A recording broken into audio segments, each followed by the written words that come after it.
बिस्मिल्लाहिर्रहमानिर्रहीम अस्सलाम वालेकुम रहमतुल्लाहि व बरकातुहू। आप देख रहे हैं मेरा चैनल और मैं हूं आपका मेज़बान मोहम्मद तलहा।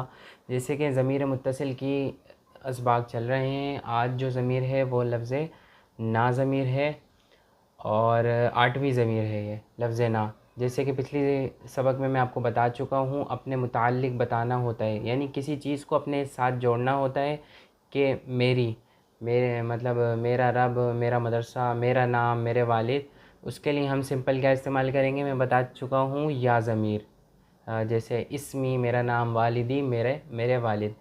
इसी तरह अगर हम मतलब एक एक शख्सियत नहीं है बल्कि ज़्यादा हैं, मिसाल के तौर पर मैं हूँ, मेरे साथ कोई मेरा भाई वगैरह है या फ्रेंड वगैरह है, तो हम यानी एक से ज़्यादा होंगे तो हम उसके लिए इस्तेमाल करेंगे लफ्ज़ ना ज़मीर इस्तेमाल करेंगे। तो देखें, ना का मतलब क्या है, हमारा या हमारी। अगर मेल वर्ड है तो हमारा और अगर फ़ीमेल वर्ड है तो हमारी। अच्छा, मर्दों को क्यों लिखा है मैंने, क्योंकि ये ज़मीर फ़ीमेल के लिए भी इस्तेमाल होती है और मेल यानी मर्दों के लिए भी इस्तेमाल होती है, तो इसीलिए मैंने मर्दों का लफ्ज़ यहाँ पर लिख दिया है। और ये सारी जितनी भी मिसालें हैं ये मेल के लिए ही इस्तेमाल हुई, यानी जेंट्स के लिए इस्तेमाल हुई हैं। तो देखें, पहली मिसाल क्या है, जैसे उस्ताज़ुना, जैसे हम बोलते हैं हमारे उस्ताद, जैसे हम बोलते हैं ये हमारे उस्ताद हैं, तो हमारे उस्ताद की अरबी क्या होगी, उस्ताज़ुना, हमारे उस्ताद। ठीक है।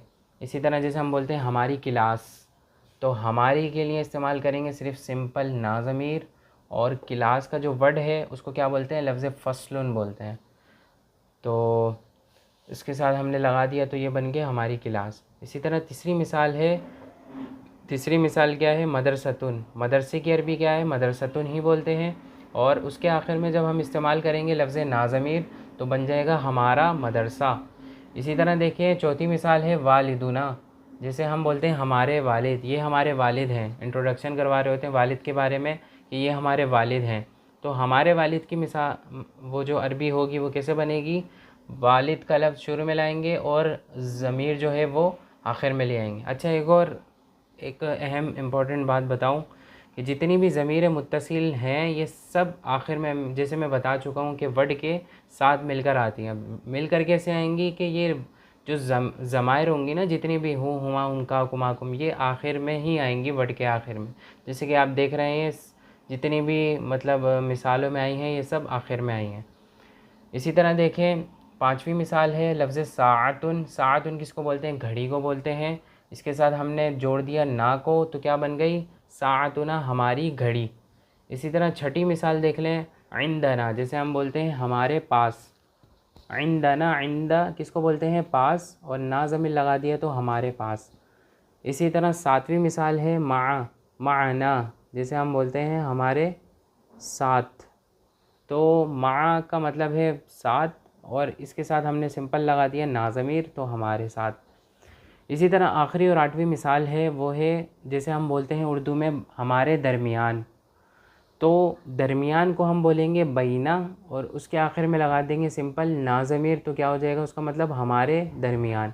तो उम्मीद है आपको ये सबक समझ में आ गया होगा। ज़मीर मुत्तसिल की आठवीं ज़मीर है लफ्ज़ ना।